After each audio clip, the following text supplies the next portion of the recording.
राजा Prajapati hostel में रह रहे थे, ऐसे ना, उसमें रह रहे थे। तो उन्होंने तब उनकी तबीयत खराब हो जाने के कारण उनसे पूछा गया तो बच्चों ने बताया था कि पोहा का नाश्ता खाए थे, फिर उन्हें उल्टी हो गया।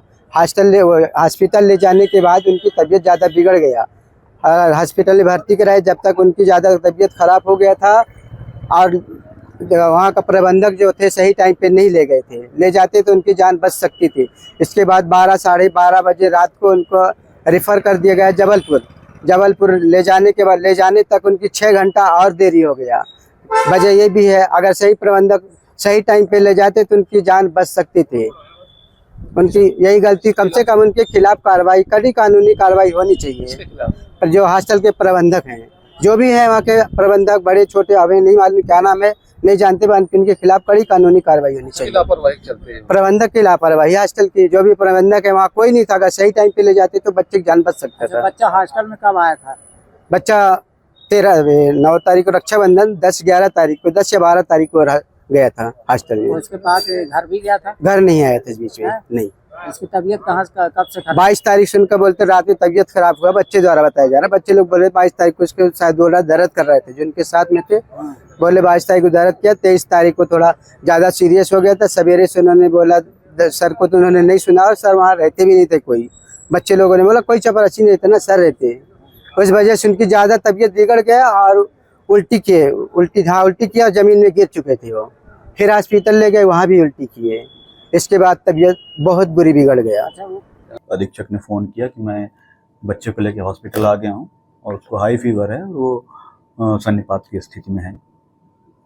मैंने तुरंत कलेक्टर साहब को इन्फॉर्म किया। उन्होंने कहा प्रोग्राम छोड़ के आप चले जाओ, तुरंत चले जाओ। और उन्होंने CMHO साहब को ही फ़ोन कर दिया। इसी बीच सिविल सर्जन से मेरी बात हो गई। डॉक्टर टांडिया जो MD मेडिसिन है, मेरे पहुंचने के पहले वो, मैं जब तक पहुंचता उसके पहले ही वो वहां पहुंच चुके थे, अटेंड कर रहे थे। और बच्चे को तुरंत मॉडुलर ICU में शिफ्ट किया गया। हाई फीवर था उसको, उन्होंने ट्रीटमेंट दिया। उसको सीजर्स आ रहे थे, जिसको आप मिर्गी भी बोलते हो, ऐसे डॉक्टर ने बताया। हम लोग वहीं पे थे। शाम को करीब 6 साढ़े 6 बजे उस बच्चे को होश आया तो डॉक्टर ड्यूटी पे जो राउंड पे थे उन्होंने कहा कि इसको रेस्ट की ज़रूरत है, बच्चे को सोने दीजिए। और 1-1.5 घंटे बाद उस बच्चे की तबीयत फिर से डिटेरियोरेट होने लगी।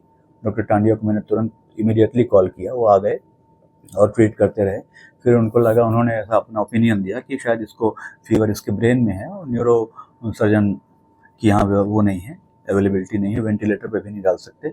तो फिर मैंने CMHO साहब से बात किया, कलेक्टर साहब से रिक्वेस्ट किया और एम्बुलेंस की तुरंत व्यवस्था करा के उन लोगों ने उसको जबलपुर शिफ्ट किया गया। जबलपुर में उसको नेक्स्ट डे मॉर्निंग में जबलपुर पहुंच गया था, अर्ली मॉर्निंग उसको एडमिट किया। वो जो जबलपुर से मेरा जो अमला गया था उसने बताया कि सर इनको ड्रेन करके चेस्ट से करीब 1.5 लीटर फ्लूइड निकला। इसको वनीप्लोराइटिस और न्यूमोनाइटिस भी था। डॉक्टर्स ने अपना पूरा एफर्ट किया, पर बहुत दुखद है कि हम उस बच्चे को बचा नहीं पाए। और किस हॉस्टल का बच्चा था? SC हॉस्टल का था बच्चा, ये बाणगंगा के पास। मिस्टर रमेश द्विवेदी अधीक्षक हैं इसके। एक क्योंकि लोग तरह तरह की बातें कर रहे हैं तो एक फॉर्मल इंक्वायरी में करा के फिर उसकी जो फाइंडिंग्स होगी, जो फाइंडिंग मेरे समक्ष थी मैंने आपको बता दी, जो मेरे अपने सामने का देखा हुआ था मैंने बता दिया।